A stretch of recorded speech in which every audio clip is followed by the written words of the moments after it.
Kapit ang matapos, stewardship and generosity. Sabay-sabay, 1, 2, 3, go!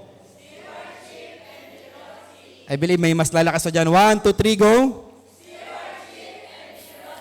Amen. Yung mga nasa online, pwede nyo nga pong i-comment para mabasa ko po kung kayo po ay active. Stewardship and generosity. Ayan. I believe nasa lesson number 4 na po tayo. Okay? Ibang week, medyo na-late tayo kasi hindi ko na-install ng first week. So, we are in the lesson 4 already, mga kapatid. So, nung una, pinag-usapan po natin yung mana principle. Remember that? Kung yung kumuha ng marami, ano pong sabi ng scripture, ay hindi lumabis. Ang kumuha naman ng konti ay hindi naman nagkulang. So, what's the principle behind that scripture, behind that phrase or verses? So, kung ano yung ating na-receive, the amount we have received is the amount we will release. Okay, sa Tagalog, kung ano yung natanggap natin, ganun din yung ibibigay natin. So actually, hindi naman talaga sobra or sobrang parang feeling mo ang dami para sa akin. Hindi po. Ang nangangahulugan lang, pag pinagpala ka ng marami, marami din ang nakaabang para sa pagpapala na yan. Okay? Kung feeling mo naman, konti lang ang na-receive mo, hindi yan konti. Okay? Yan talaga ay para sa'yo at doon sa pangangailangan mo. Kaya minsan, parang ang konti, pero sino nakaranas, kahit parang ang konti, pero pinrovide naman ni Lord. Hindi naman nagkulang, hindi ka naman nagutom. So, that's the principle, mga kapatid. Magtiwala sa provider, hindi doon sa provision. Magtiwala doon sa nagbigay ng mana. Sino po yung nagbigay ng mana? Okay, si Lord, si Yahweh, ang Diyos, hindi doon sa mana itself. Ang mana po ay nawawala. Okay, after 40 years, nung sila ay nasa Kanaan na, biglang nawala ang mana. Okay, and syempre, pinaltan po ni Lord yan, prutas, ang lalaking mga ubas, ang lalaki pong, or grabe po yung gatas at pulot pokyutan. So, if you read the scripture, grabe yung provision po ng ating Panginoon. And yung pangatlong principle, sapat na yung ilang araw, sapat na yung 6 na araw. 6 days is enough. 6 days are enough, mga kapatid. So, hindi mo kailangang magbukas ng tindahan pag araw ng linggo. Hindi mo kailangang makipagsapalaran, mga rimuhan. Diba? So, marami sa atin, even yung ikapitong araw, yung pagpapahinga, ay sinasakripisyo natin for the sake na kumita tayo. Pero hindi mo alam, mga kapatid, kayang gawin yan dun sa ika-6 na araw. Ano po yung verses doon, yung kwento doon? Tuwing ika-6 na araw, nagpo-provide si Lord ng doble. Napapanis po ba? Hindi. Samantalang nung normal na araw, ano pong nangyari pag magsobra? Nabubulok, namabaho, diba? Napapanis. So, yun po yung principle na tinuturo sa atin ng ating Panginoon. 40 means learnings. 40 means teaching experiences, test from the Lord. At hinintay natin yung ika-41 ng ating pong buhay, breakthrough, welcome. So, ang dami pong mga lesson. Patapos na actually po tayo, ilang Sundays na lang, at meron tayong application sa darating na December 28. So ngayon, I am praying to God na ma-apply talaga natin, hindi lang ngayong Sunday, hindi lang December, hindi lang ngayong taon, kundi everyday ng ating pong mga buhay. So we have the lesson, yung gift of stewardship. Remember, si Adan, di ba? Binigyan siya ng mga hayop, pinangalanan niya. Binigyan din siya ng isang Eva, hindi masyado niya na... So that's the lesson. Hindi masyado niya na pangalagaan to the point na nahulog sila. And mangyayari naman po yun. Pero we got the principle behind that lesson. So tinuruan po tayo yung gift of stewardship. Okay? We are stewards of everything. We are owners of nothing. We are owners of nothing, but we are stewards of everything. So lahat ng bagay sa atin, pinagkatiwala po sa atin. We also talk about, nire-review ko lang po kayo kasi napakahalaga po nito. We also talk about yung the love of money. Naalala po ninyo yun, mga kapatid? Yung the love of money, yung ating pong pag-ibig sa salapi, yun yung magiging sumpa, yun yung napakadelikado. What is the spirit behind love of money, loving of money? Spirit of mammon, ang tawag ng Bible. So yun yung napakadelikado, yung mahal mo na yung salapi, meron ka ng pag-ibig doon sa salapi. So yun yung nire-rebuke po natin. And nung nakaraan nga po, yung mana principle. So, I am asking God, Lord, what is the next message? Ganun po lagi ang mga pastor. Panginoon, ano po ang sunod na ibababa po ninyo sa amin? And bago pa mag-Wednesday, meron ng conviction po si Lord na ito po. So, ang trabaho na lang po ng mga pastor ay salansanin. So, I believe gift din po ang, naniniwala po kayo, gift din po ang pagpipreach every single Sunday. Totoong may mensahe na, pero paano mo to sasalansanin? So, ngayon po, pag-uusapan natin, mga kapatid, mayroon pong pamagat. If you're taking notes, I am encouraging you to take your notes. Mag-take down notes po kayo sa inyo pong mga notebook. Our lesson for this day, for today, is entitled, Enemies of Stewardship and Generosity. Ayan.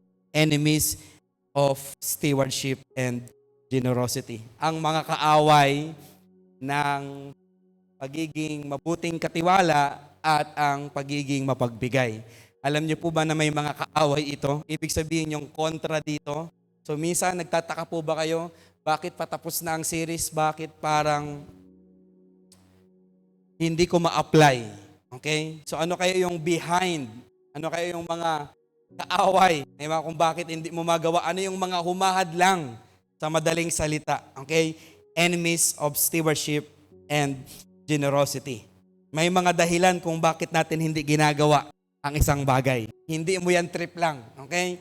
So siguro yung iba, pero sa ating lahat, na every day nga po, sa mga Downwatch na dumadalo ng Downwatch, every day, na-obserbahan ko nga po yung mga nai-schedule. Sobrang nata-challenge po sila kasi every verses nagagamit. So ngayon siguro, kung isa ka na schedule, ano kaya ang gagamitin ko pa? Grabing challenging kasi alos every day. Di ba? So, pero may mga dahilan po yan. Bakit hanggang ngayon you don't apply what you heard from the Lord? Bakit hanggang ngayon hindi natin ginagawa ang mga pinag-uusapan po natin? So, tanungin mo nga ang iyong katabi, ano kaya ang dahilan? Talagay mo, bakit hindi mo ginagawa yung isang bagay? Di ba? Alam mo namang tama yung isang bagay na yung bakit hindi mo yun siya ginagawa. Okay? So, nag-prepare po ako ng 3 D para mabilis lang matandaan. I prepared 3 Ds ngayon pong umaga para, I believe there's so many reasons para hindi natin magawa, pero i-conclude natin sa 3 bagay, okay? Let's go to number 1 point, mga kapatid, okay? Yung number 1, kung bakit hindi natin ginagawa ang isang bagay, number 1, kasi letter D, duda or doubt, okay? Kung ikaw ay comfortable sa Tagalog, hindi letter D din naman sa Tagalog duda. Sa Tagalog, sa English ay doubt. Okay? Meron tayong doubt. Meron tayong duda doon sa principle. Kasi pag duda ka doon sa principle, ang ibig sabihin ng duda, naniniwala ka naman, pero hindi ka 100% convinced. Tama po ba? Nandiyan po kayo? Yung mga nasa online, you can just type amen or send fire emoji ngayon pong umaga. Ang ibig sabihin ng doubt or yung duda, you're believing to something, but you are not 100% convinced doon sa bagay po na yon. At ang duda, nanganganak pa. Pag meron kang duda, anong kasunod? Pag-aalala. Pag ikaw may alala, ano pang kasunod? Takot. Pag ikaw may takot, marami ng negatibong kaisipan. Kaya pala, hindi mo ginagawang isang bagay, ano pong dahilan? Duda ka doon sa isang bagay na yon. Kaya marami, I don't apply this principle. Hindi ako masyado naniniwala dyan, Pastor. Naalala ko tuloy yung parable of the talents. Yung binigyan ng yung mga alipin, naalala nyo po yan, mga kapatid. 5,000 salaping ginto, pinatawag sila sa isang room. Yung isa po ay ilan? 2,000 salaping ginto. At ilan po yung isa? Ayan, mga born again, ilan po yung isa? Merong 1,000 salaping ginto. So una, merong 5,000 salaping ginto. Kung kayo, imagine mo kasama ka dun sa 3. Nilagay kayo sa isang room ng inyo pong boss. Okay, dito kayong lahat. Ako ay aalis ng matagal na panahon. Ayan, pinapaikot ko talaga sa sobrang lamig po. Feeling ko, yung balahibo ko tumataas. Okay? Alam niyo naman, pag nakatutok ang electric pa, alam niyo yung sunod na mangyayari, ano? So, kaya ikot-ikot lang muna tayo. So, imagine niyo yung 3 tao. Imagine mo na lang, hindi na ako tatawag mamaya, meron ako illustration Pero imagine mo na lang, dun sa 3 kasama ka. Okay? At ikaw yung nakatanggap ng hindi yung 5. Hindi rin yung 2. Ikaw yung nakatanggap ng 1. Anong pakiramdam mo? Hindi ka masaya na kung nakakapanid. Imagine mo yung isa binigyan ng 5,000. Yung isa binigyan po ng 2,000. Pagdating sa'yo, pagbigay parang, ang halaga parang 1,000, 100, parang ganun So ngayon, mag-iisip ka agad, bakit kaya? Okay? So ngayon, sa magitan ng ganong sitwasyon, anong pakiramdam mo? Parang duda ka. Dahil nakaramdam ka ng duda sa paligid mo, anong sunod na mangyayari? Duda ka na rin sa sarili mo. Kaya doon nagsimulan lahat yun, mga kapatid. Yung 5,000, sabihin natin, yun yung peso sa panahon natin ngayon, binisnes. Tumubo pa ng ilan? Okay, parang di nagbabasa ng mga Bible kasama ko. 5,000 pa ulit, 100%. Yung 2,000, binisnes ulit. Ilan pang tumubo? 2,000 pa ulit. Yung 1,000, mga kapatid, ano pong ginawa? Tinago. Hindi lang tinago. Binaon. Okay sana kung buto ng para tumubo eh. Maling-mali yung ginawa, and I believe, habang inaaral ko ito, pinag-iisipan ko, inuupuan ko ito, nagsimulang lahat kasi doon sa room na yon, parang duda sa akin So doon lahat nagsimula. Para bang sa paligid, sa loob ng isang bahay, yung wala kang ibang marinig sa paligid mo, parang duda sa'yo, tinutuo mo na. Tama po ba? Para bang lagi na lang duda sa'yo, sige, duda rin kayo, totohanin ko na ito.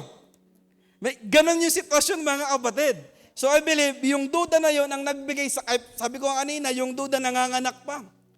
Duda lang ng umpisa, nagkaroon ng pag-aalala, nagkaroon ng takot, maling kaisipan, negatibong kaisipan, hanggang sa hindi na ginawa yung dapat gawin.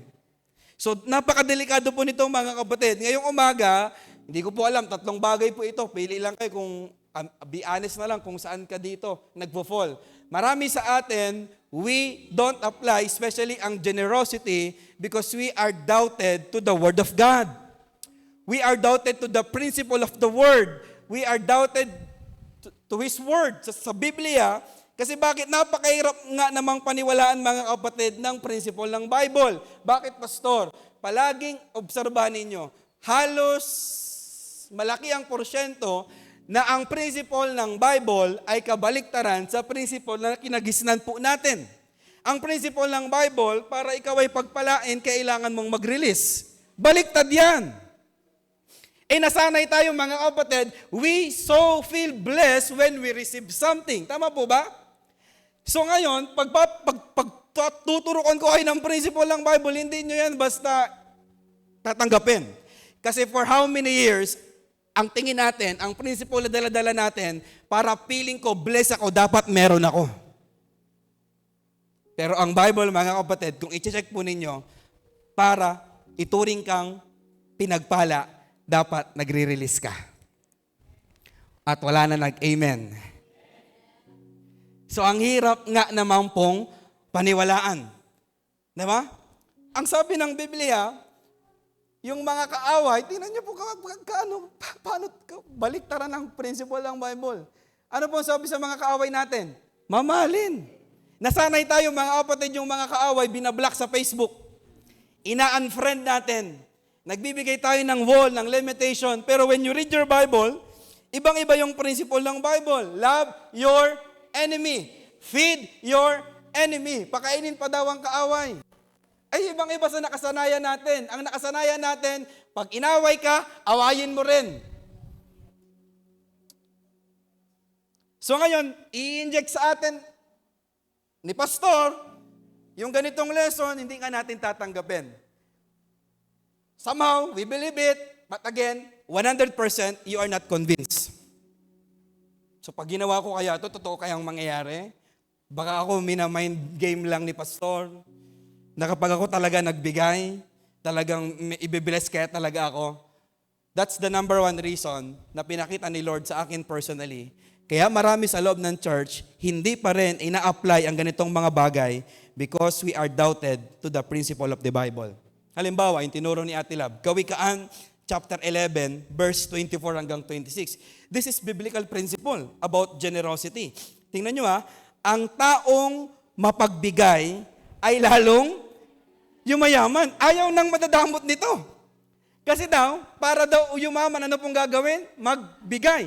Principle ng Bible. Ang nakasanayan natin, mga kapatid, mag-ipon. That's the principle of the world. Pero when we check the principle in the Bible, for us to be blessed, mga kapatid, you need to release. So ayaw natin nun, mga kapatid. Ngunit naghihirap ang tikom na mga kamay.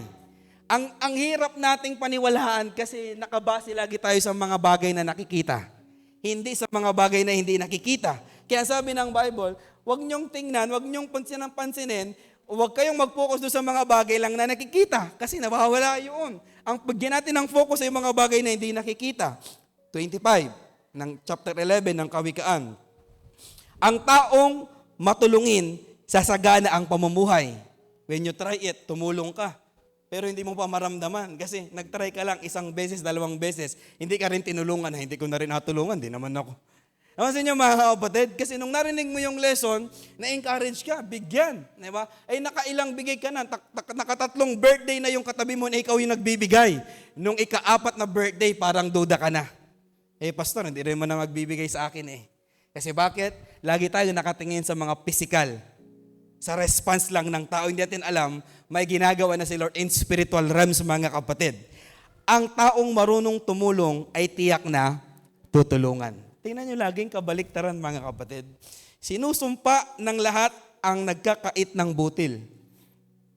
Ngunit pinupuri ang nagbibigay ng pagkain. May mga kasamaan kayo, nalanggam na yung chocolate doon sa damitan, hindi pa nabigay.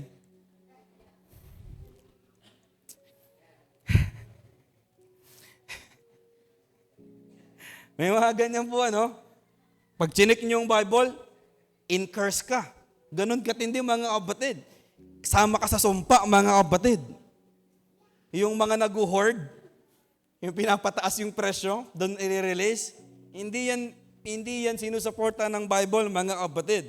Again, ang mundo, listen to this, ang mundo, mga kapatid, ang tawag sa atin ng mundo, pag tayo ay meron, parang pag tayo ay nakatanggap, ang swerte mo naman. Di ba? Pero yung konti lang yung nag-appreciate na, halimbawa ako yung nagbigay, ako yung naitataas, ako yung parang masaya. Ang katotohanan sa mundo mga kapatid, ang mas masaya yung nakatanggap. Tama po ba? O halimbawa, tawagin ko si Kuya Rainiel. This is a quick illustration. Okay? Nag-prepare po ako ng 1,000 dito mga kapatid. Sino pong gusto ng 1,000 ngayon pong umaga? Okay? Gusto mo ba ng 1,000? O, bibigyan kita ng 1,000 mga kapatid. Okay? To be honest, sino pong mas masaya? Ako na nagbigay, siya na nakatanggap. Siya na? Pero sinong pinagpala? Sabi ng Bible, ako na nagbigay, siya na nakatanggap. Ang nagbigay. Pero again, walang hipokrito. Sinong mas masaya sa aming dalawa? Si Rainiel, tama po mga kapatid? 1,000 to. Sino pong gusto ng 1,000? Masaya makatanggap po, sa'yo na yan. Okay? Illustration lang ha. Okay? So, gagamitin natin yan mamaya, patatawid tayo eh. Okay? Listen, ang katotohanan, ang nakikita natin na tao, literal, ang mas okay talaga yung tumanggap. Kaya ayaw nating paniwalaan na mas bless yung nagbigay. Wala nang ibang single scripture na susuporta kapag binigyan. Unlike doon sa nagbigay, ang daming another verses na susupport na si Lord ang babawi sa'yo. Kapag ginawa mo yan, ginawa ko to kay Rainiel, sabi ng Biblia, kay Lord mo yun ginawa. Pinagpala ang mga tumutulong sa mga mahihirap. Ulila, kung nagkatong ulila to, pinagpala lalo ako. Nakita niyo mga kapatid, pero walang hipokrito, sino po ang masaya sa aming dalawa? Ito. Lalo kung wala nang bawian. Nakita niyo mga kapatid? Nakita po ninyo mga kapatid? Ang hirap nating paniwalaan ang salita ng Diyos kasi duda talaga tayo sa ngayon sa result. Pero in spiritual realms mga kapatid, ako po yung pinagpala. Nasa akin yung favor. Hindi agad makikita, pero nasa akin yung joy. Nasa akin yung favor. Nasa akin ngayon yung passion, lalo akong sasaya, lalo akong magbibigay. Hindi literal kasi ang literal lang nakikita yung pera. Tapos na sa kanya mga kapatid, unless, mga kapatid, kung i-apply niya yung principle ng Bible. Ano po yung principle ng Bible? Ibigay din. Ano po yung Sakeo principle? Ano yung mana principle mga kapatid? Halimbawa, sa'yo po yung 500. O sige na nga, ibigay ko na yung 500 sa'yo. Halimbawa lang, sige, punta ka na. Sa'yo na, totoo, sa'yo na yung 500. Okay? Para ma-apply sa'yo yung principle. Anong gagawin mo? Saan po? Sa mga taong katabi mo. Sa'yo yung principle eh. O hindi, i-apply mo. Di ba? O sige, baba ka na, i-apply mo na yung principle. Okay? Okay. Listen, okay. Upo ka na, Kuya Renyel. Hindi, magtira ka sa'yo. Okay? We will apply the principle, mga kapatid.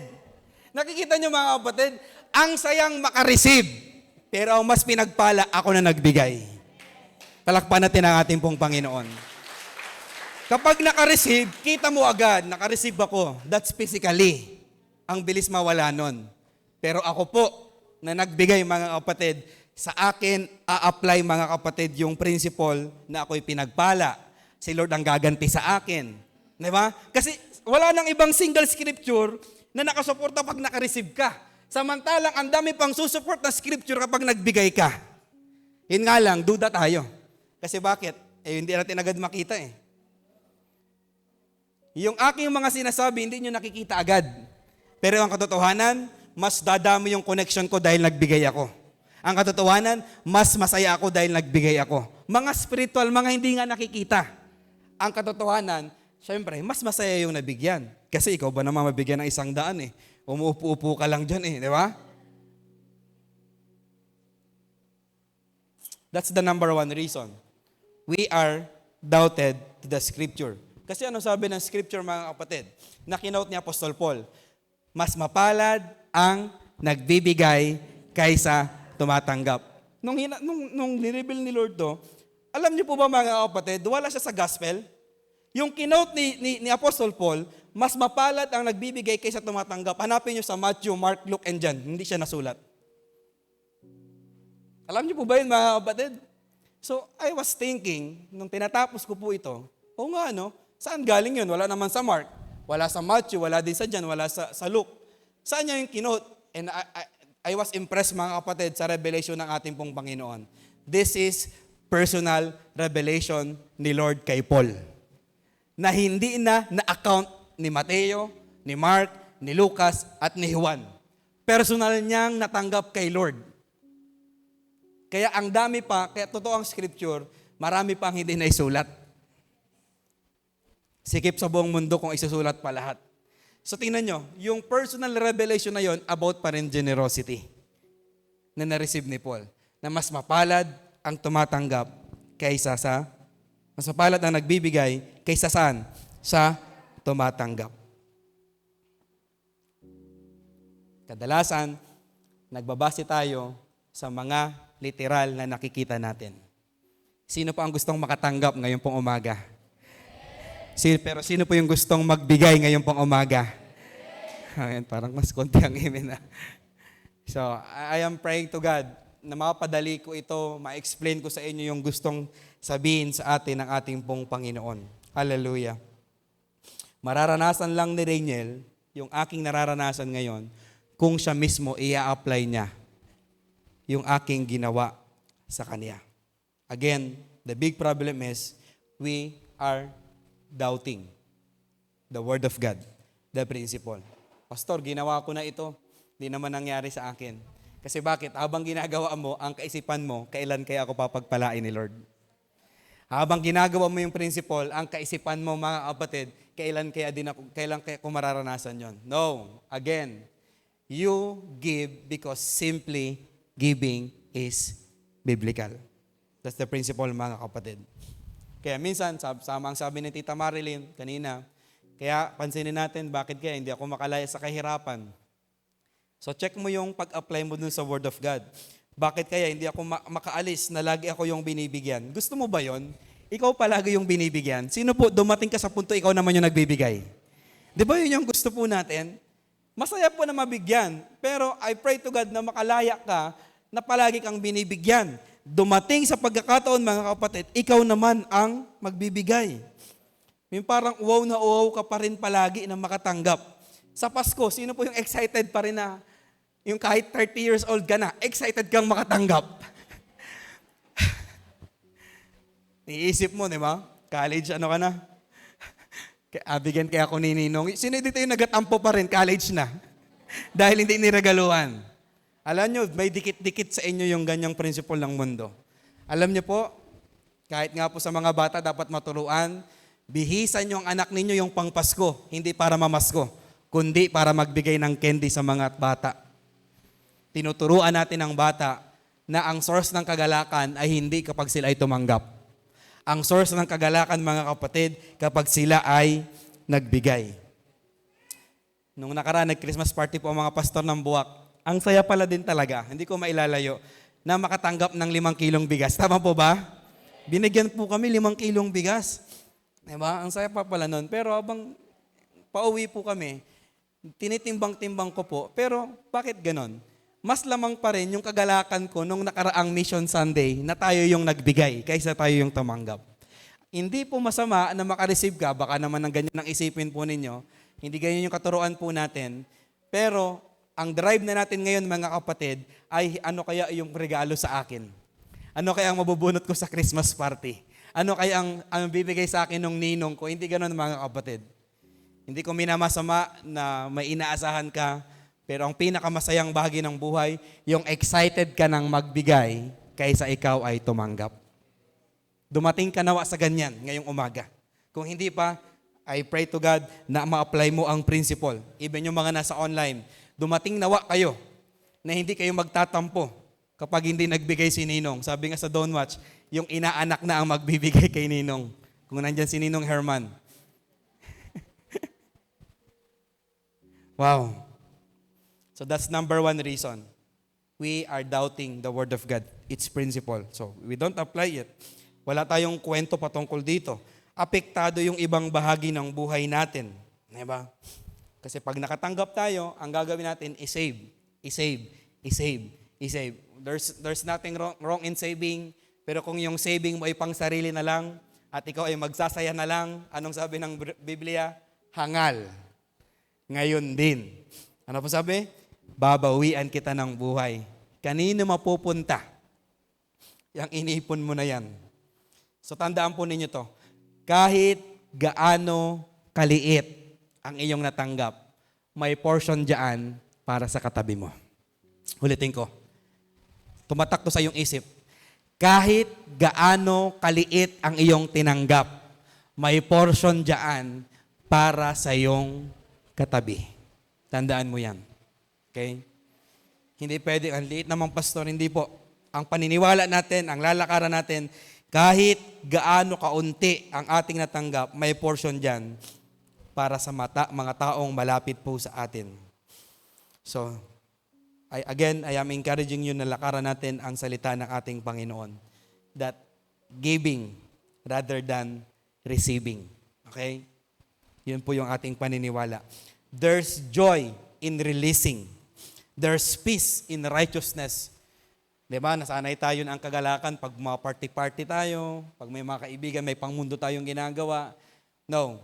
Sa Biblia, ang kagalakan ay nasa kabanalan. Ang kagalakan ay nasa pamumuhay ng katuwiran. Kahit hindi mo gawin ang makamundong bagay, may kagalakan, may kapayapaan, mga kapatid. At ang kapunuan ay nasa pagtulong. Tandaan niyo po yan, mga kapatid. Gusto mo yung maramdaman yung pakiramdam na punong-puno ka? Alam niyo po, na siguro naranasan nating lahat, meron naman tayo, may ganito tayo, bakit parang there's emptiness in our heart? Okay? You just need to apply this principle, mga kapatid. Kaya ano pong encouragement? Number 1, don't doubt to the Word of God. Don't doubt to its principle. Okay? The number 1 reason, number 1 na kaaway natin is nagdududa tayo sa salita ng ating Panginoon. So, simulan lang natin, mga kapatid.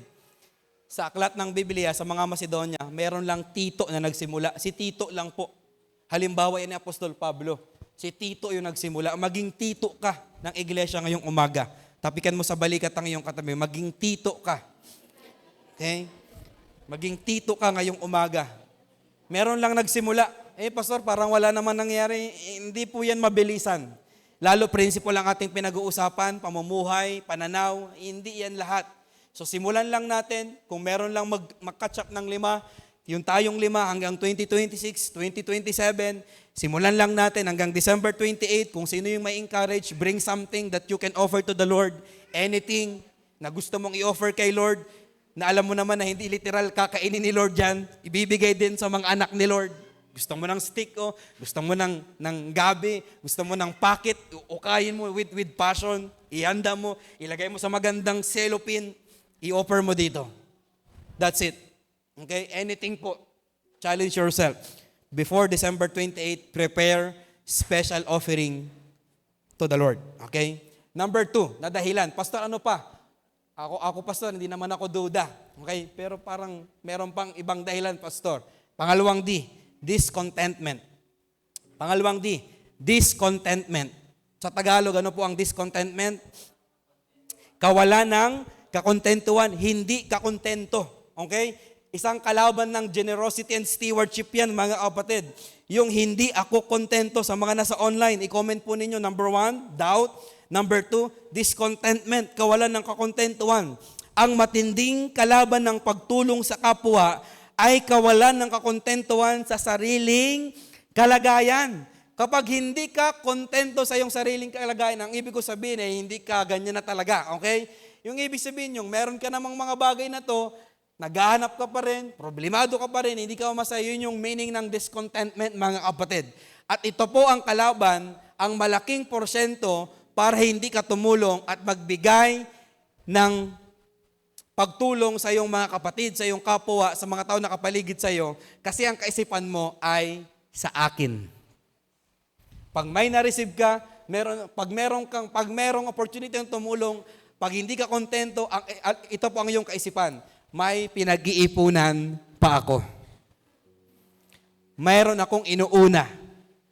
Pero behind that reason, behind that praise, mga kapatid, ang katotohanan, mga kapatid, ay hindi ka lang makontento kung ano yung meron ka. Pastor, may uunahin pa ako. Pastor, may gusto pa ako. Anong sabi po ng scripture? Unang Timoteo, chapter 6, verse 6 to 9. Sige nga po, buksan po ninyo ang inyong mga Bible. Pahingi nga po ako ng isang mic, basahin po natin. Any volunteer, isang kabataang babae.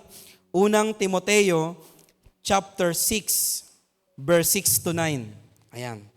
Ate Mega, pakisuyo naman.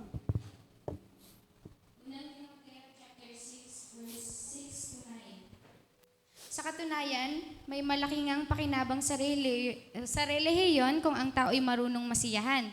Wala tayong dinalang anuman sa sanlibutan at wala rin tayong madadalang anuman pag alis dito. Kaya dapat tayong masiyahan kung tayo'y may pagkain at pananamit. Ang mga nagnanasang yumaman ay nauhulog sa tukso at nasisilo sa bitag ng masasama at mga hangal na hangarin na nagtutulak sa kanila sa kamatayan at kapahamakan. Amen. Diba? Ang sabi ni Apostol Pablo, kasi maraming mga maling aral na sinasabi po nila, mga kapatid, na ang religion ay pinagkakitaan lang nila. Diba? Pero sabi ni Apostol Pablo, mga kapatid, may malaking ang pakinabang sa relihiyon kung ang tao'y marunong ng masiyahan. Wala tayong dinala, biblical talaga, yung ating pong sinasabi palagi, anuman sa sanlibutan, at wala rin tayong madadalang anuman pag alis dito. So anong gagawin natin kung ganon? Verse 8, kaya dapat tayong masiyahan kung tayo'y may pagkain at pananamit. Sino po ang may kinain kanina pong umaga? Sino po ang may damit ngayong umaga? At meron pang ekstrang damit kahit hindi ka maglaban ng 5 araw. Nakita niyo, mga kapatid? So very simple preaching, encouragement from Apostle Paul kay Timothy na ito yung mga dahilan para makontento ka. Hindi na siya nag-cite ng ganito pong mga bahay, gamit, mga mamahaling ginto. Yung sabi niya, sa pagkain at inumin. And I believe ngayon pong umaga, meron tayo ng dalawa na yan. So may karapatan ka para ikaw ay makontento. Again, sino po ang may pagkain? Sino po ang kumain kaninang umaga? Sino po ang kakain mamayang tanghali? Sabi mo sa iyong katabi, sapat na yan para makontento ka. Verse 9, ang mga nagnanasang yumaman ay nauhulog sa tukso at nasisilo sa bitag ng masasama, at ang mga hangal na hangarin ay na nagtutulak sa kanila sa kamatayan at kapahamakan. Okay? So again and again, hindi po masamang yumaman. Sino gustong yumaman, huwag kayong mag-guilty. Tayong lahat, syempre naman. Okay? Pero may mga unang principle na dapat tayong matutunan bago ang pagyaman.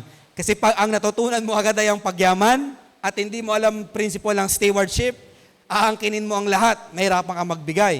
Pag inuna mong yumaman, kung paano yumaman, hindi mo alam ang principle ng generosity, hindi ka tutulong sa may hirap. Yun yung mga principle na dapat unahin. Kung inuna mo ang pagyaman, hindi mo alam ang principle ng pagiging kontento, kahit anong yaman mo na, hindi ka pa rin masaya. Lalo yung pamundong mga bagay, mga kapatid. Sa lahat ng mga nakamtan na yung kanilang gusto. Okay? Aamin ba kayo na parang ang bilis lang mawala? Dati gustong-gusto mo lang pumasa. Pero nung nakapasa ka, parang wala na lang sa'yo. Tama po ba mga kapatid? Nandiyan kayo? Dati gusto ko lang magkaroon ng sasakyan, mag-drive. Nung nagda-drive na, parang minsan pag sunod-sunod yung driving, nakakasawa din. Kakapagod din. Sa may mga iPhone, taas ang kamay mga iPhone. Pangarap mo lang yan dati, di ba? Pero parang nagsisisi ka na, mabilis malobat. Guess nyo mga kapatid? Nung una, halimbawa motor, sino po may mga motor? Pares ba tayo ng pakiramdam? Talagang pangarap mo to. Talagang hindi ko to papagamit sa iba. Lilinisin ko to. Di ba? Pagkatapos ng ilang buwan, puro putik, hindi mo malinisan. Di ba? Sa mga nangangarap na makapagtapos ng pag-aaral, makapagtrabaho, grabe yung desire ninyo dyan.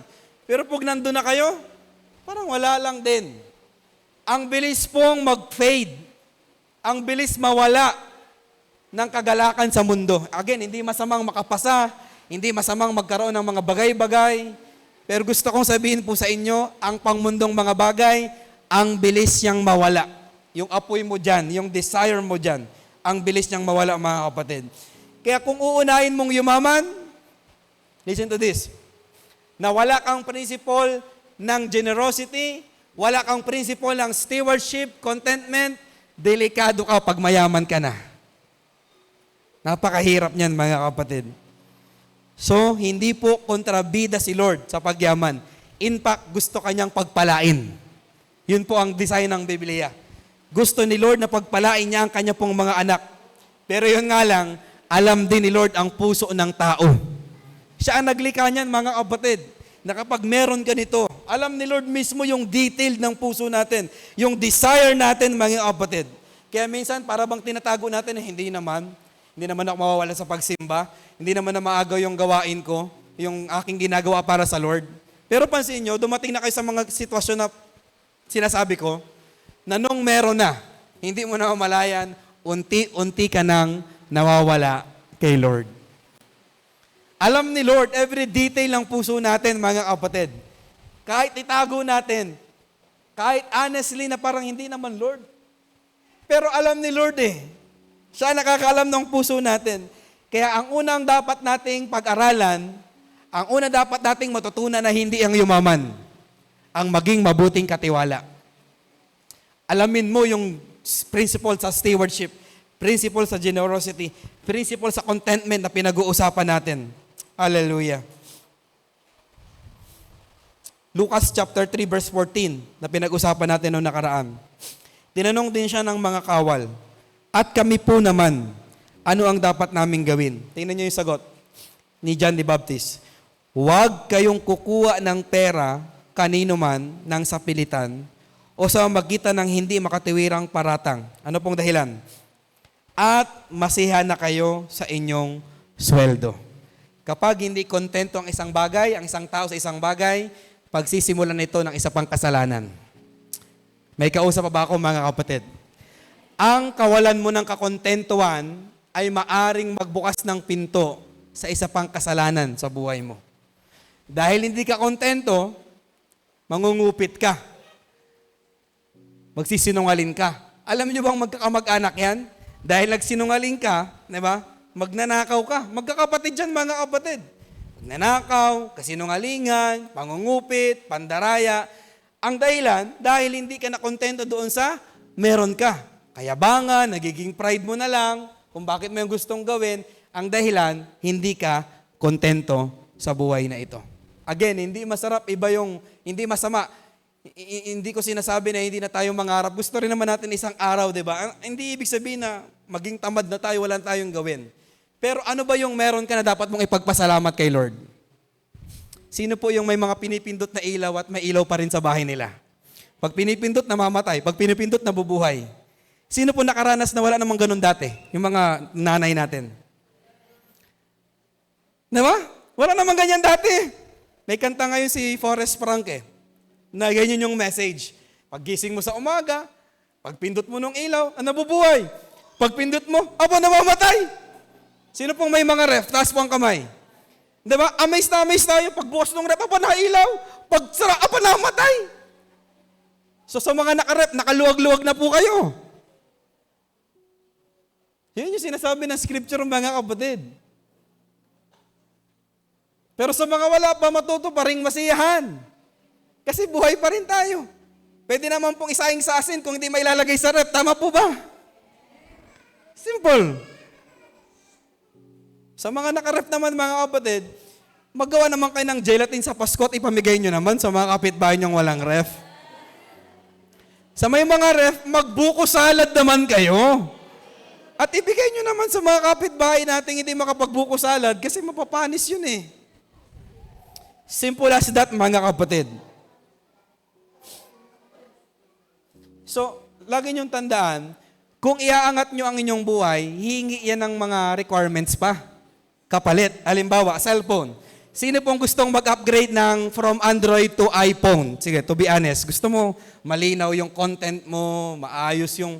Hindi naman masama yan, mga kapatid.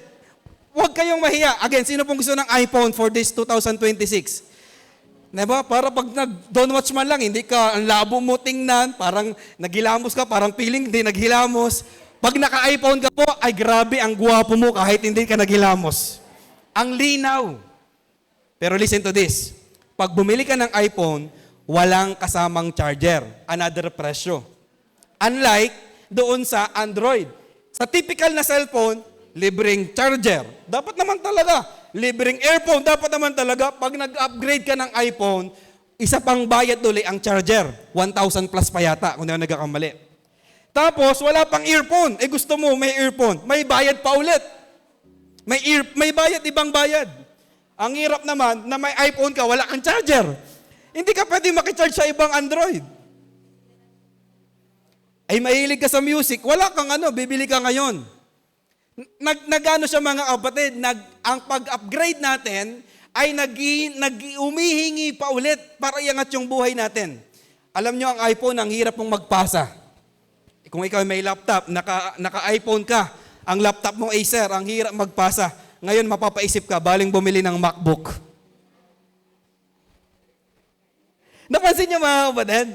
Hindi masama mga bagay-bagay, pero pag-isipan nyo muna.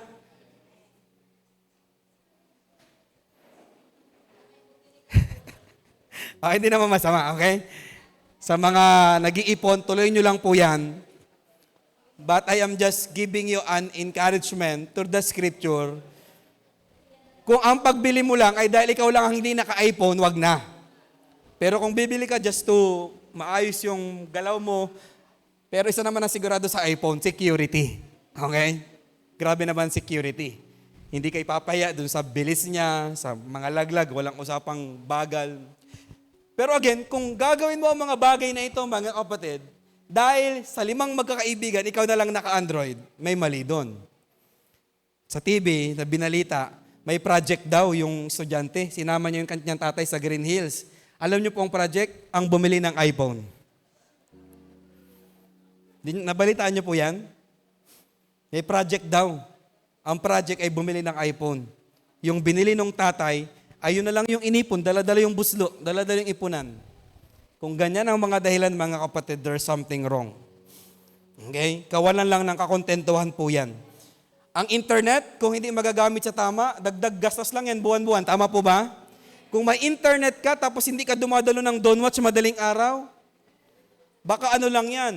Ang tawag dyan makasabay ka lang sa may Facebook din. Okay? Ang internet po, hindi na lang once ngayon. Totoo lang. Need ang internet. Halos hindi na kayo nagsisave ng number. Tama po ba? Puro messenger na ang lahat ng contact natin ngayon. Bihira na yung may number kayo. Samantalang dati, nakalagay letter A, Arnel, di ba? Lahat. Ngayon wala na. Puro messenger na lang. Kahit nga sinatatay, messenger na. Dati, tawag-tawag. Pero kung yan ay gusto mo lang makasabay, na may kayo may internet, mag-Facebook ka lang, so, I believe hindi yan yung kalooban ni Lord. Sasakyan. Alam niyo po ba ang sasakyan, hindi na lang po want. Need talaga ang sasakyan. Tingnan niyo po, sa panahon po natin ngayon, sino pong pinagpala dahil may van po tayo? Amen, nasusundo natin. Want yan, ayun need yan mga kapatid. Pero, kung para lang i-display natin, ang bigat pong magkaroon po ng sasakyan, tama po ba? Masaya lang yan sa mga una. Kasi, pero pag ilang buwan, may maintenance kang ihingin. Diba? Yung maintenance po ngayon ni Banalo, na pinapahandaan ng kasa sa Valenzuela, 28,000. Sabi ko, grabe pala talaga. Ako gano'n ng sasakyan. Magbabayad tayo. Kailan ba? Ngayon, ng 28,000. Pero praise God, kahapon po nabayaran na. Palakpan natin ang Panginoon. Wow. Thank you for your generosity. So ngayon, wala nang isipin. Pagpunta na lang doon sa Valenzuela bukas o mamaya. Ayun, I believe, ipoprovide pa rin yan ni Lord. Kasi ginagamit, need yung sasakyan na eh. So, naunawaan ninyo mga kapatid, ang realidad ng buhay. So, kung iangat mo lang yung buhay, pero walang tamang intensyon, pahihirapan mo ang iyong sarili. Sa totoo lang. Okay? So, ngayon, dahil hindi ka kontento, ganitong nangyayari. Hindi ka muna magbibigay sa iba. Kasi bakit? May pinupuno kang sarili mong gusto. Nakita niyo yung dahilan? Hindi mo, konti ang chance na makatulong ka sa iba kasi when you receive something, ang iyong kaisipan, ito ay ilalaan ko dun sa aking kawalan ng kakontentuhan. So, hindi ko po alam kung alin po dyan. Duda ka o nasa area ka nito? Yung discontentment. Okay? Sa pag-umangat po ang buhay, dapat lalong umaangat ang pagtulong. Hindi yung pag-umangat yung buhay, parang lalong nagiging madamot. Hindi po ganun mga kapatid. Pag umangat yung buhay, ibig sabihin mas marami kang matutulungan. That's the principle. Okay? Sino po yung nasa point number 1? Parang akin ito, pastor. Okay? Wala. Sino po ang nasa point number 2? Parang ako yun, pastor. Wala din. Number 3, walang ligtas dito mga kapatid. Okay? Pag hindi ka pa tumaas dito, hindi ko na lang alam. Number 1, doubt. Number 2, discontentment. Number 3, sino excited? Debt. Utang. Ang isang dahilan kung bakit tayo hindi nakakatulong, lubog tayo sa. Okay? No hurt feelings. Wala pong masasaktan. Kung masaktan, hindi sa akin. Okay? Doon sa Word of God na magtuturo sa atin. Okay? Pag sa akin kayo nasaktan, ilalalim yan. Pero dun sa word, tuturuan kayo niyan. Okay? Number 3, mga kapatid, debt. Is utang bad? Masama ba ang utang? Section A. Tingin nyo. Masama bang utang? Okay, hindi daw, pero dito. Section B, masama bang utang? Biblical po ba ang utang? Okay, very good. At least may idea tayo. Utang is not bad. Utang is not sin. Okay? Ang utang po ay kinreate ni Lord. Okay? Tama ba ang term ko? Or ito na lang, para hindi ako mag-viral dito. Okay? Ang utang po ay nasa Biblia. Ganun na lang. Ang utang po ay nasa Biblia na inalaw ni Lord. Ang utang po ay way ng pagtulong o ang pagpapautang o ang utang ay way para matulungan ka pero may kaakibat na obligasyon. Ang generosity at pagtulong, walang kaakibat yan. Pag tumulong ka, hindi tumulong ka. Pero pag utang, ang gamit mong pagtulong, may obligasyon sa nagpautang, may obligasyon sa umutang. Nandiyan kayo mga kapatid. At pag hindi nabantayan ng mga tao at mga mananampalataya ang word na utang, hindi nga tayo magiging pagpapala, imbes magiging tayong sumpa sa iba. Okay? So again, lahat tayo, meron ito. Okay? Don't be guilty ngayong umaga. Okay? Huwag kang mag-guilty ngayong umaga. Even ako, Even kami mag-asawa, nakakaranas po nito mga kapatid. Pero ilagay natin sa biblical na principle. Ano ba sinasabi ng Biblia? Deuteronomy chapter 28 verse 12. Deuteronomy chapter 28 verse 12. Bubuksan niya ang langit upang ibuhos sa inyo ang ulan sa kapanahunan. Pagpapalain nga niya kayo sa lahat ng inyong gagawin. O, ito na po. Dahil dito, hindi kayo ang mangungutang. Sa halip, kayo pa ang magpapautang sa ibang bansa. Inalaw ni Lord magpautang? So again, utang itself is not sin. Hindi po siya masama. Okay? Pero ano po ang utang? Ang utang po, mga kapatid, ay isang kapamaraanan from the Bible para ikaw ay magpatulong. Anong tawag sa'yo? Nagpapautang. Kung ikaw naman ay nagipit, katulad nung balo sa 2 Kings, mga kapatid, na to the point na ang kanyang 2 anak ay kukunin dahil sa ay lubog saan? Sa utang. Okay? Inalaw din ng Biblia na ganun yung kalagayan. Alam niyo ba yung balo na yon? Asawa siya ng pastor. Nagbasa po kayo? Asawa siya ng propeta. Sa atin, pastor, sa fivefold. Asawa siya ng propeta, namatay yung propeta, nalubog sa utang yung babae. Naging balo na siya. Dahil lubog sa utang, kukunin yung kanyang 2 anak. Okay? O si John, tsaka si Love, amin na muna. Hindi makabayad si pastor. Parang ganon yung dahilan. Mahirap yun, mga kapatid. Sa totoo lang. Pero nasa Bible, mga kapatid. So masama hindi, mga kapatid, naunawaan ni Lord ang ganito pong mga sitwasyon. Pero ano yung mga dapat nating gawin? May pinapangunahan din po si King David. Alam niyo po, pinangalanan ng Biblia, yung mga taong lubog sa utang.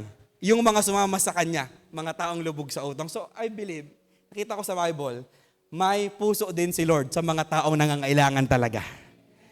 Huwag kayong mag-guilty ngayong umaga. Huwag kayong masaktan ngayong umaga. Naunawaan ni Lord yung ating sitwasyon. Pero again, ulitin ko, ang magpautang ay may responsibilidad at obligasyon. Amen po ba? At ang umutang lalo ay may obligasyon at responsibility. Tandaan niyo po yan. So ano yun, pastor? Tingnan natin. Ano po ang obligasyon ng umutang? Number 1, magbayad. Kahit hindi ko nga sabihin, alam niyo na agad eh. Magbayad. Siyempre naman. Kalawang Hari, chapter 4, verse 7.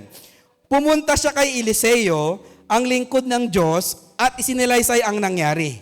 Sinabi ni Eliseo sa babae, ipagbili mo yung langis, di ba? Napuno na yung lahat ng lalagyan.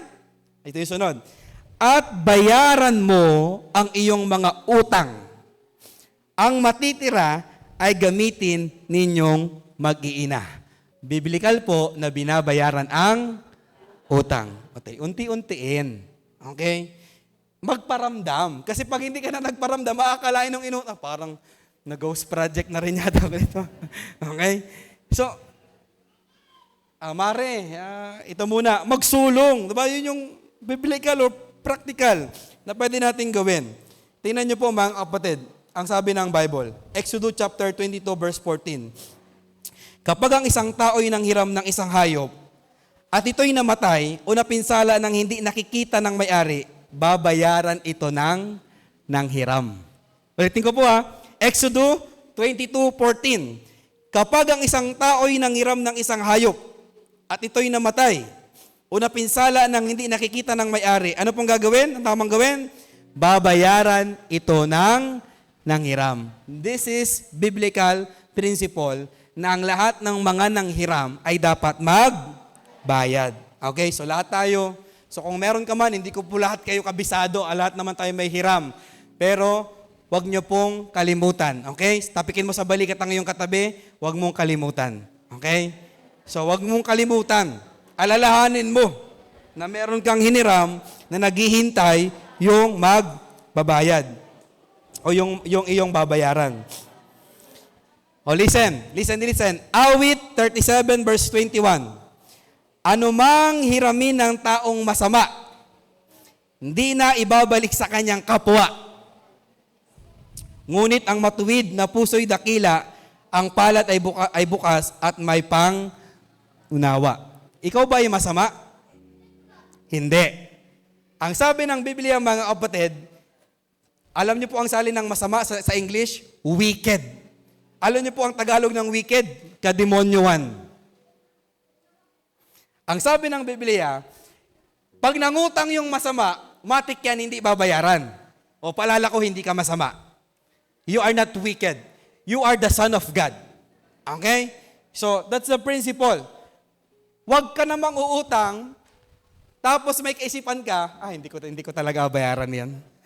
Yung papunta ka pa lang, kay kumare, mautang ka ng 500, pero sa puso mo, hindi ko bayaran talaga yan. Wicked ang tawag dyan. Sa Tagalog, kademonyoan yan. At ayaw ni Lord yan. Okay? So again, ulitin ko, ang umutang ay may obligasyon at responsibilidad. Okay? Sunod po na obligasyon mo. Number 2, bukod sa magbayad, number 2, dapat mong malaman, alipin ka ng inutangan mo. Number 2, alipin ka ng inutangan mo. Kawikaan 22 verse 7. Kawikaan 22 verse 7. Ang mahirap ay nasa kapangyarihan ng mayaman. Ang nangangailangan ay alipin ng nagpapahiram. Okay? Sa ayaw mo sa gusto mo, listen. Once na ikaw ay naghiram, alipin ka nung hiniraman mo. Kasi pag nagsabi siya, ibabalik mo yan ng makalawa. Pag hindi, post kita sa Facebook. Alipin ka nun, wala kang magagawa nun. Kasi, yan ang biblically eh. Okay? So, ulitin ko, utang is not bad. Utang is not sin. Utang itself, hindi masama. Pero may kaakibat itong obligasyon at responsibilidad. Okay? Hindi ko sinasabing okay lang mangutang, mangutang, hindi po ganon. Sinasabi ko ano yung view ng Biblia. Sunod na bagay, Pastor, ano naman ang obligasyon ng nagpapautang? Ayan na. Okay? Pastor, ano naman po obligasyon ng nagpapautang? Number 1, huwag tubuan. Deuteronomio chapter 23, verse 19 hanggang 20. Deuteronomio chapter 23, verse 19 hanggang 20. Para naman sa mga nagpapautang or may kakayahang magpautang, huwag kayong magpapautang ng may tubo sa inyong kapwa Israelita. Okay? We are getting the principle. This is for Israelites, but we're getting the principle. Maging pera, pagkain, o anumang maaring patubuan. Maaari ninyong patubuan ang mga dayuhan, ngunit hindi lang ang inyong kapwa Israelita.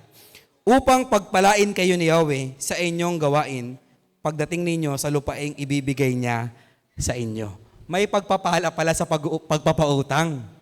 Kaya wag na kayong may mga pautang po dyan, i-honor po ni Lord yan. Wag nyo lang patubuan. Hindi po biblical na principle ng Bible. Kapwa mo born again, katabi mo ngayon, nangihiram ng pang-tuition. Ang pang-tuition, 1,500. Pero isasauli mo yan, ay dapat 2,000 na.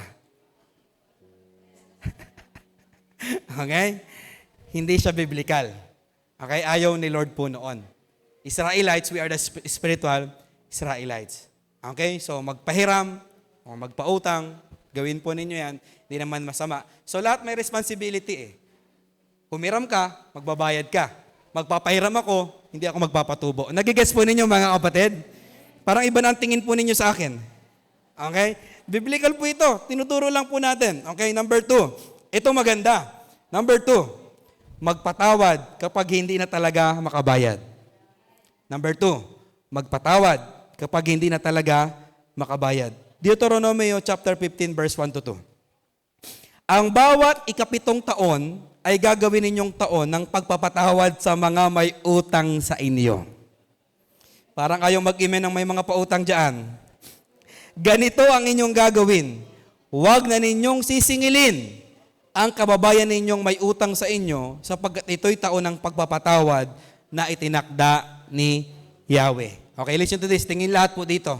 Para sa mga taong may taon na talagang utang sa iyo. Okay? At alam mo naman yung kapatid ay hindi talaga makabayad. Okay? Palayain mo na lang ang iyong sarili. Biblical din po na hindi iyong nakalista pa rin, 2030 na, hinahabol mo pa rin. Hindi siya biblical mga kapatid. Bagaman parang agrabyado ka sa aking pinipreach ngayon, Pastor, 10,000 rin yon. Okay? So, biblically speaking, lalo't ang mga kapatid natin ay nasa matinding kahirapan. Bigyan ko kayo ng tip. Bonus na lang to. Tingin pong lahat dito. Huwag nyo na pong mag-usap-usap muna. Okay? Alam kong nakaka-relate tayong lahat. Ito na lang po. Okay? From Don't Watch din po ito. Kapag may umutang po sa inyo, ganito pong gawin po ninyo. Bigyan nyo na lang noong amount na kaya mong ibigay. Huwag ng utang. Kasi pag utang, maghihintay kang magbayad. Tama po ba? At nabibigatan din itong umutang na siya ay babayad. Ngayon, nahihiya kayo parehas. So ganito, para sa ating pong pamilya, sa VIJN, kapag may umutang na malaking halaga, halimbawa si Rainiel, uutang kay Len, o Len at Len, pautang naman ako ng 5,000. Pamasahe lang namin papuntang Pateros bukas. Grabe namang mahal namang pamasahe yan. Len, kung ano yung kaya mong gawin, huwag mo nang pautangin. O ito, 50 pesos.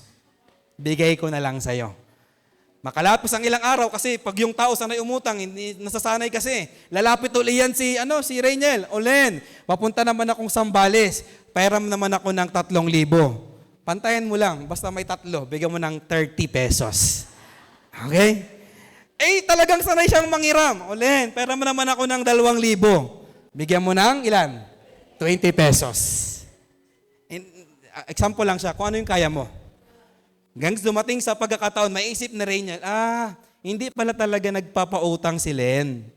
Kasi ayaw niya siguro nang isipin, binibigyan na lang ako. So ngayon, 2 bagay lang yan. Uulitin mo o kakapalan mo yung mukha mo, pahingi naman ng 100. Okay? Hindi nagpapautang eh. 2 bagay lang yan. Okay? Ulitin mo ulit, mahiya ka o lalaksan mo ulo mo, Len, pahingi ng 100. Okay, kung kaya mo namang magbigay, bigyan ng 100. Hindi ka mahiya, hindi ka sasama ang loob. Nagkakaunawaan mga kapatid? So minsan, dahil maawain tayo, dahil nabigla ka lang, nadali-dali ka, use the biblical principle. Lalo tigit sa kapatiran natin. Bakit po? Kapag tayo magkakapatiran, nagkahiyaan, maapektuhan pang ating spiritual na pamumuhay. Lugar na lalago tayo, nagkakasama ng loob, nakakapasok pa ang demonyo sa kalagitnaan. Okay? So ang gandang pag-usapan lang ito mga kapatid, kasi madalas hindi natin ito tinatouch, baka masaktan si brother, masaktan si sister. Listen to this, kahit kami pong mag-asawa ay nakakautang din.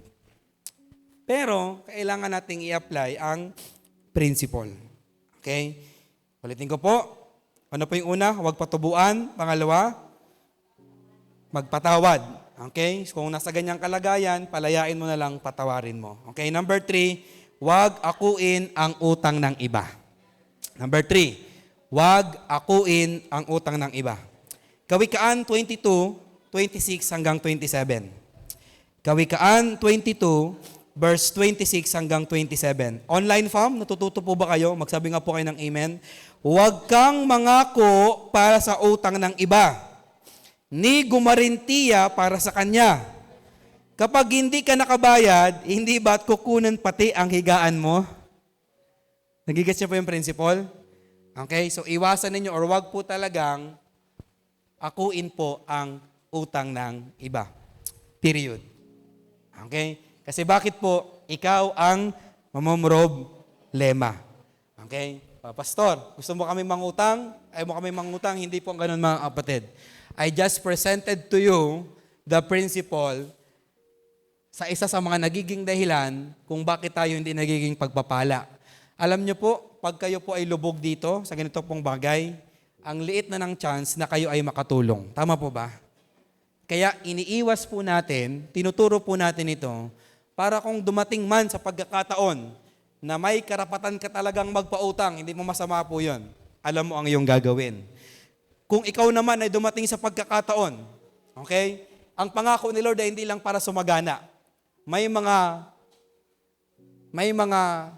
salita ng Diyos, mga kapatid, na ang mga anak ng Diyos ay dumanas din ng kahirapan. Kaya hindi ang preaching ay mayaman tayo, papagpalain tayo, okay po yun. Pero tingnan din natin yung isang bahagi na namatay yung mga alagad ng ating Panginoon sa matindi ring kahirapan sa buhay. Okay? So kung dumating ka man sa ganong sitwasyon, hindi ka naman mag-aalala bakit may mga taong magpapahiram sa iyo. So that's the principle. Ikaw naman na humiram, alam mo naman yung kalagayan po natin, yung sitwasyon, yung ating mga pananaw sa bagay po na ito. Hindi gusto ni Lord na mangutang tayo at magpautang tayo. Hindi ganyan. Okay? Ang nais lang ni Lord, maging responsible tayo kung tayo po ay dumating sa ganitong kalagayan. Amen po ba mga kapatid? Hindi mo maiiwasan. Okay? Darating at darating sa ganitong mga sitwasyon. Pero if you know the principle, if you know the biblical principle, the Word of God, alam natin yung ating mga gagawin. Anong sabi ng Biblia? Sabi ng Apostol Pablo, tumulong kayo para kung kayo naman ang nangangailangan mawalan, may tutulong din sa inyo.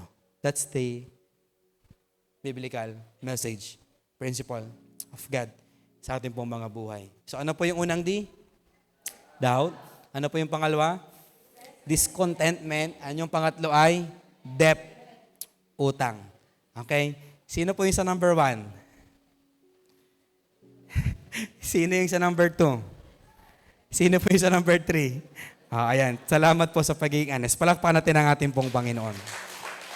Okay? So, bantayan. Bantayan po. Alin dito yung mga tamang gawin. So, kung ano yung conviction po ni Lord ngayong umaga, so gawin na po natin kasi mamaya mawawala na yan. Okay? Mamaya may ibang papasok na dyan, may ibang kaisipan na dyan. So, kung may dealing si Lord na magpatawad, forgive. Okay? Agad-agad. Kung may conviction naman si Lord na magsulong din agad. So kung pagiging kontento, be contented. Sa pagiging doubt, magtiwala naman sa salita ng ating pong Panginoon. Okay? So at least na-address natin ngayong umaga, bago tayo umawit sa Panginoon, na-address natin ngayong pong umaga yung 3 kalaban. So pag dumating yung 3 kalaban, aware tayo na kalaban pala. Aware tayo na hindi ito kakampi. Aware tayo kung ano yung ating pong gagawin.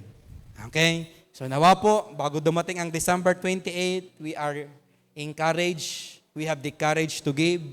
Bago dumating ang December 28, we have the courage to apply the principle that we have learned sa bawat tinuturo sa atin ng ating Panginoon. Tayong lahat ay tumayo ngayong umaga. Tayong lahat po ay magpupuri minsan pa sa ating pong Panginoon. Awitin natin ang awit natin kanina, bago tayo umuwi, bago tayo magpunta ng grupo-grupo natin, bago natin ipag-pray ang mga missionaries, we will all worship the King of Kings, worship the Lord of Lords, ating pong mga buhay. Bigyan natin ng konting katahimikan ang ating Panginoon ngayong umaga.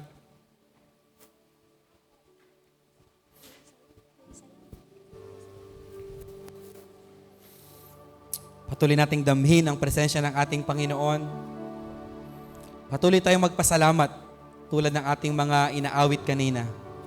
Jesus, salamat po. Mga kapatid, not to give you guilt, not to trap you in your situation, but to have a realization ngayong umaga. Are you doubting the Word of God kung bakit hindi mo nagagawa ang mga bagay na pinapagawa sa iyo ni Lord? O hindi ka pa kontento? May greed sa puso. May mga pangarap na pang sarili lamang. O yung pangatlong bagay, lubog ka sa ilang mga pananagutan or meron kang hinanakit sa mga iyong mga hinagpahiraman. Hindi mo na-manage ang pera ng maayos. It's about time to thank God whatever the situation you have ngayong umaga. Huwag mapigilan ang pagtaas ng iyong kamay sa iyong sitwasyon. Huwag kang makundina ng kaaway. Huwag kang mabigatan sa mga sitwasyon. Bagkus, itaas mo pa rin ang iyong kamay at magpasalamat sa Panginoon dahil ang Diyos na nagpalaya sa kanila ay magpapalaya sa iyo. Say it the song. Worship the song. Nananatili kang tapat, ibinigay mo ang lahat.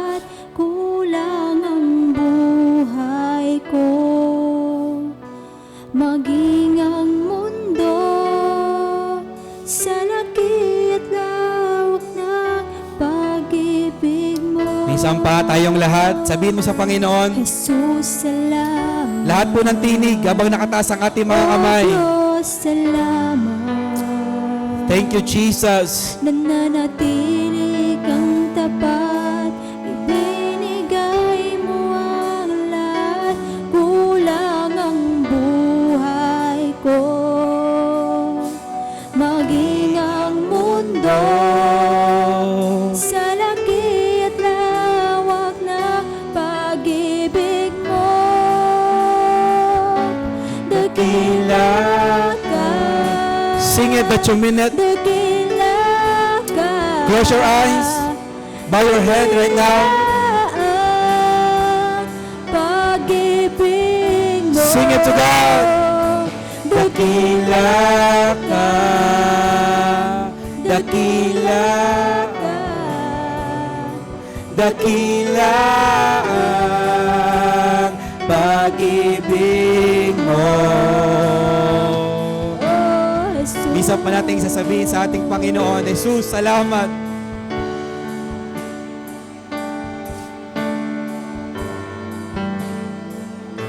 Sabay-sabay. Jesus, salamat. Gamit ang iyong Oh, tinig. Diyos, salamat. Pasalamatan mo ang Diyos. Ano man ang iyong kalagayan ngayong umaga. Nananatili kang Huwag kang tapat, mapigilan ng iyong sitwasyon. ibigay mo ang Huwag kang mapigilan ng iyong kalagayan. kulang ang buhay There's no ko. doubt. There's no contentment. Maging ang There's no depth that can hinder your worship to God. laki at lawak ng Hallelujah! pag-ibig mo. Jesus, salamat! Jesus, salamat. Sing it that you mean it.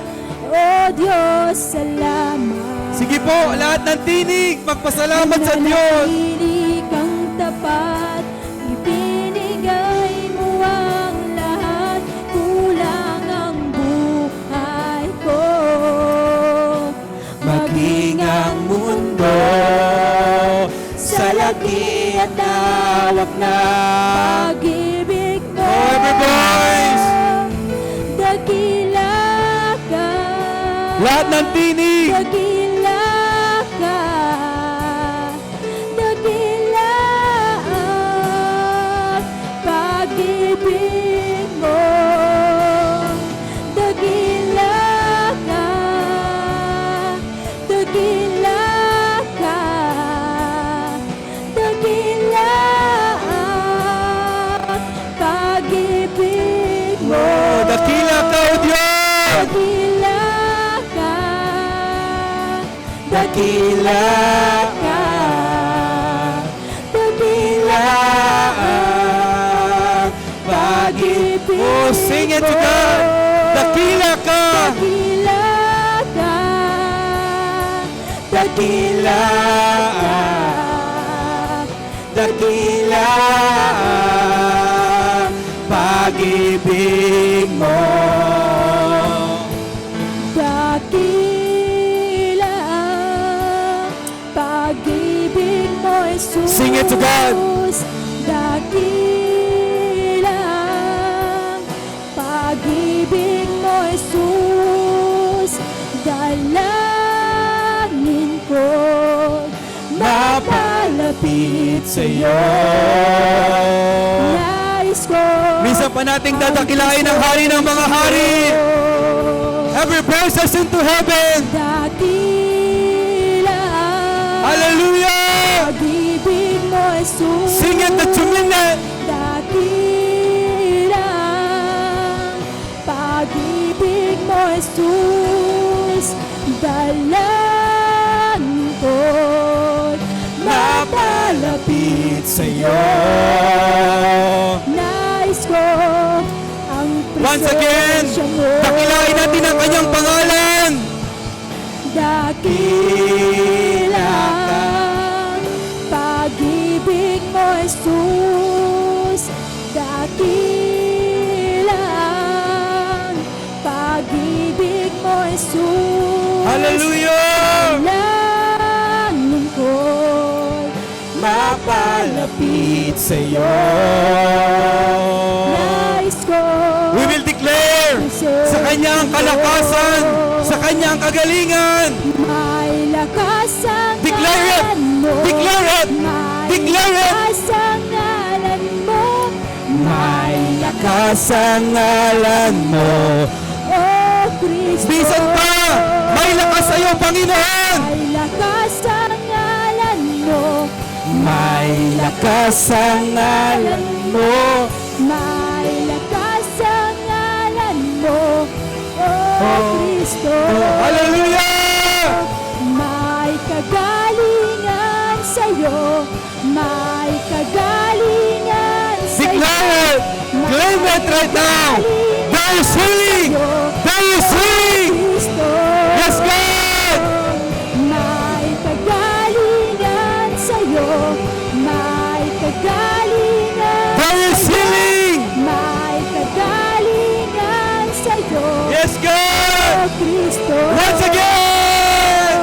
May kalayaan sa'yo. There is joy! May kalayaan sa'yo. There is peace! There is freedom! Sa'yo, oh Kristo.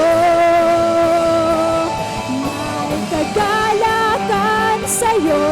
May kagalakan sa'yo. May kagalakan sa'yo, oh Kristo. Dakila ka, O Diyos! Dakila ang pag-ibig mo, Jesus. Dakila ang pag-ibig mo, Jesus. Dalangin ko mapalapit sa'yo. Nais ko ang presensya Dakila ka, O Diyos. Dakila pag-ibig mo, Jesus. Sing it that you mean it. Dakila pag-ibig mo, Jesus. Dalangin ko mapalapit sa'yo. Nais ko ang For the last time, presensya mo. every congregation, every believer, every worship leader, Dakila pag-ibig mo, Jesus. Dakila pag-ibig mo, Jesus. Dalangin ko mapalapit sa'yo. Nais ko ang presensya mo.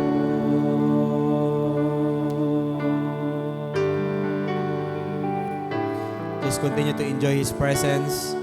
Habang kayo nakapikit, just continue to receive the conviction of God. Habang kayo nakapikit, just continue to feel the presence of God. Hallelujah. Thank you, Jesus. Salamat sa iyong kadakilaan. Salamat po sa iyong katapatan. Salamat sa mga pananaw na tinuturo niyo sa amin from your word, from the Bible, from the scripture. We believe ito mismo ay hininga ninyo, Panginoon, na dapat naming matutunan, dapat naming lakaran, Panginoon. We are reminded na bantayan namin ang tatlong bagay po na ito, Panginoon. Maybe we are doubting your word, or maybe we are discontented. We are not contented, Panginoon. Or maybe we don't manage our finances na inyo pong ipinagkatiwala sa amin. Lord, with the help of your word, with the help of this principle, tulungan nyo kami, Panginoon, na maitama ang aming mga maling pamumuhay. Maitama ang mga maling hakbang, ang mga maling galaw ngayong umaga. Help us sa bawat detail ng aming pong buhay. Lalo po sa area ng aming pong mga finances. Any guilt, any shame, na nilalagay ng kaaway, I uproot this in prayer right now in the mighty name of Jesus. Binubunot ko anumang hiya, anumang guilt, aking binubunot sa bawat puso ng aking mga kapatid sa pangalan ni Jesus. Sa pangalan ni Jesus, sa pangalan ni Jesus. Lord, mag-respond kami ng tama sa mga salita na amin pong narinig ngayong umaga.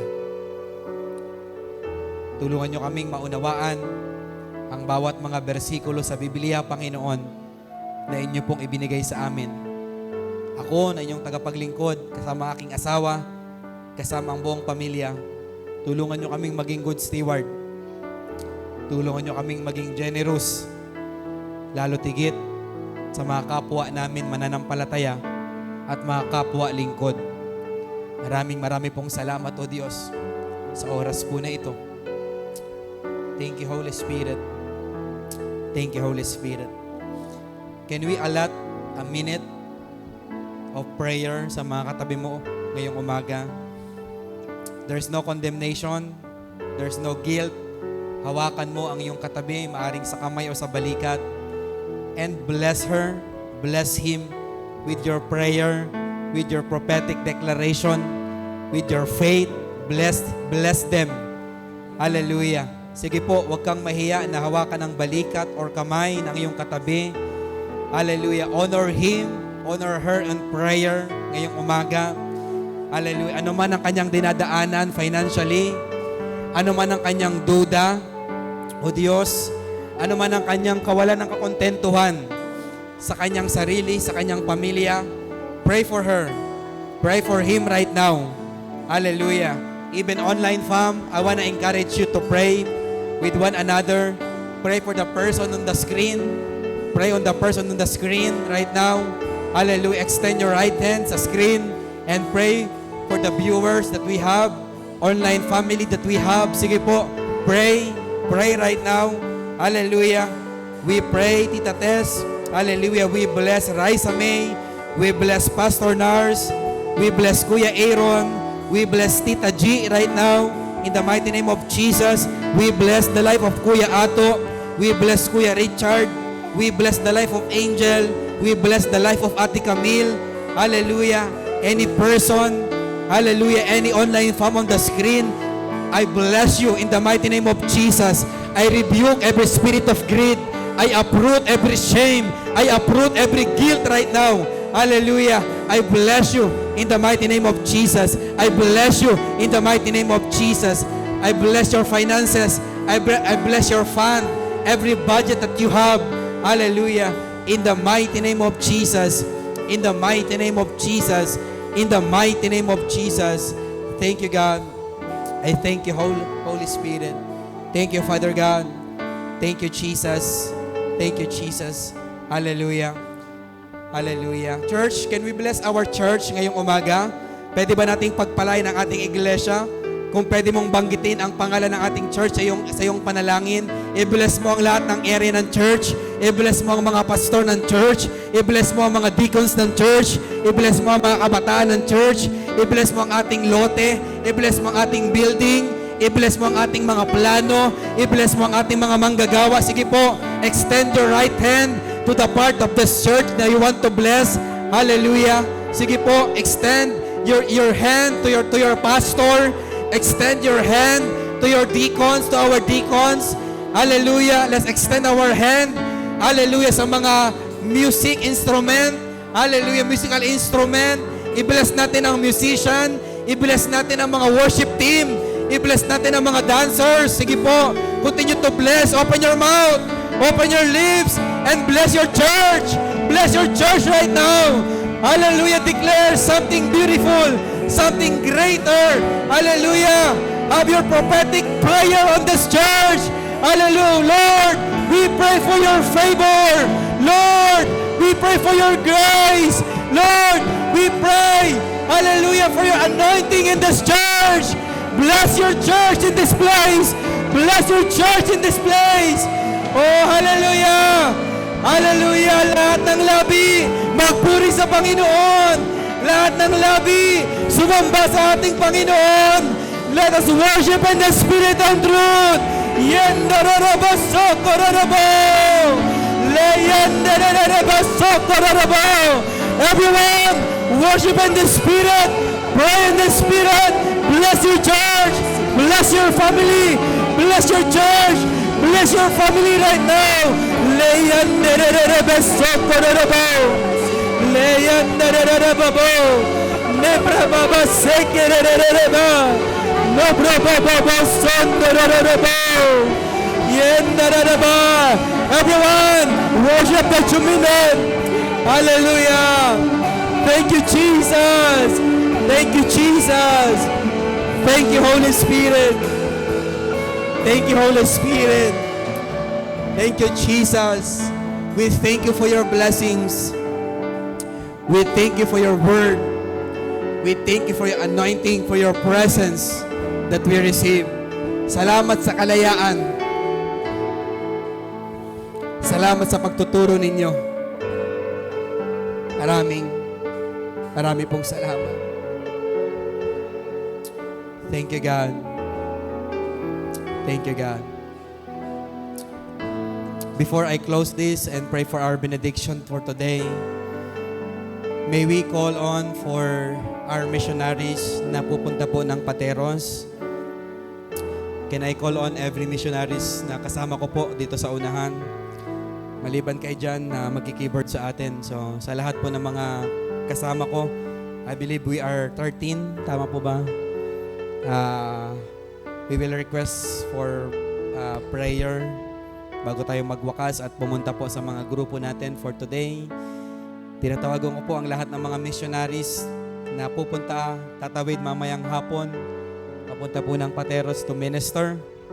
Hallelujah. Thank you, Jesus. Thank you, Holy Spirit. Thank you, Holy Spirit. Thank you, Holy Spirit. Itutok natin ang ating mga kanang kamay sa mga missionaries po na ito na kasama po namin. Hallelujah. Thank you, Jesus. Panginoon, as we extend again our right hand sa amin po ng mga tatawid, Lord, gamitin mo ang aming mga buhay para maging kalakasan sa lugar po ng Agoho Sports Complex sa Pateros, Metro Manila. Lord, every one of us, Panginoon, ay maging daluyan ng pagpapala ninyo sa financial, kagalakan, serbisyo, spiritual na mga bagay, even the life of Kuya Ato at lahat ng mga dadat na namin doon sa Manila, sina Ate Marge, Ate Sara, sina Mark, at lahat ng member o Diyos na makikiisa, and all of the people that are coming for tomorrow's event, Panginoon. Lord, we pray for revival. This is our heart, this is our cry. Lord, give us uhaw, give us gutom sa inyong mga salita. Yung nangyayari dito sa Marinduque, o Diyos, isalin po ninyo sa mga iglesia namin po makakasalamuha. Hallelujah. Anumang espiritu na makakatulong sa kanila, yung giving, generosity, yung fire sa paglilingkod, commitment sa paglilingkod, Panginoon. Padaluyin po ninyo yung apoy, yung tapang, yung sipag sa pangangaral ng iyong pong mga salita. Lord, i-bless po ninyo, even Pastor Apple, na amin po makakatuwang for driving on this mission team, Panginoon. Even ang Vanalo, simula dito hanggang Manila, at makabalik kami, Panginoon, ng pag-iingat, walang anumang aksidente, walang anumang disgrasya, walang anumang pagkasira. Sa pangalan po ninyo, Jesus, proteksyonan po ninyo ang aming sasakyan. Bless the family of Kuya Mar na ginamit ninyo para sa mission van na ito, Panginoon. Pagpalain mo ang puso ng mag-asawang ito, si Ate Remy, kasama kanilang mga anak. Pagpalain mo sila, lalo pa silang maging pagpapala, Panginoon. Even ang inyong lingkod na mangunguna as their team leader, Panginoon, for this mission trip. Lord, we pray and we ask for your protection, your anointing, your power, your leading sa mga ipapagawa po ninyo sa amin, Panginoon. Maraming pong salamat. Itaas nating lahat ang ating mga kamay as we close this in benediction. Lord, again and again, we must be decreased and you must be increased sa amin pong mga buhay. Today, we are raising our hands into heaven. This is gesture, this is prophetic gesture of humility. Patuloy mo kaming ibaba. Wala kaming magagawa kung kami ay hiwalay sa inyo at kung kayo wala sa amin. Panginoon, simula sa araw po na ito, muli naming tinatanggap ang pag-iingat, ang kagalakan, ang kapayapaan, ang pag-asa, ang pagpapala, Panginoon. Ikaw ang maparangalan, ikaw ang maitaas. Sa pangalan ng Ama, ng Anak, at ng Banal na Espiritu. Mga kapatid, ang kapayapaan ay sumaating lahat sa pangalan po ni Jesus. Amen. Amen. Palakpakan natin ang ating Panginoon ngayong umaga.